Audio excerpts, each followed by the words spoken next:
আলহামদুলিল্লাহ, আপনারা আমার যে সবজিগুলো দেখতে পাচ্ছেন, এই যেখানে যে সবজিগুলো দেখলেন এগুলা, এটা হচ্ছে খারকুন পাতা। আমাদের বাসায় আমরা খারকুন পাতা বলি। এই পাতাগুলো দিয়ে চাপা শুটকি দিয়ে ভর্তা হবে, চাটনি যেটাকে বলা হয়। আর এটার যে ডাঁটাগুলো, এই ডাঁটাগুলো দিয়ে যেগুলো করা হয়েছে, এগুলো দিয়ে আমার পাশে দেখছেন যে কাঁঠাল, এই যে কাঁঠাল, আমরা কাঁঠাল খাচ্ছি। এই কাঁঠালের বীজ দিয়ে কিন্তু আমরা এই বীজ দিয়ে আমরা এই সবজিটা রান্না করবো। চচ্চড়ি, শুটকি দিয়ে এটা চচ্চড়ি হবে এই কাঁঠালের বিচি দিয়ে আর এটা দিয়ে।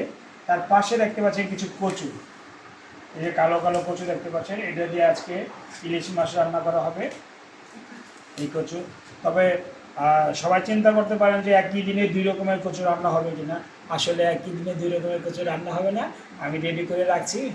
আমি আসলে যখনই সুযোগ পাই বা সময় পাই, বিশেষ করে আমি আবার পরিবারকে একটু শাকসবজি কাটাতে একটু একটু সময় দেওয়ার চেষ্টা করি।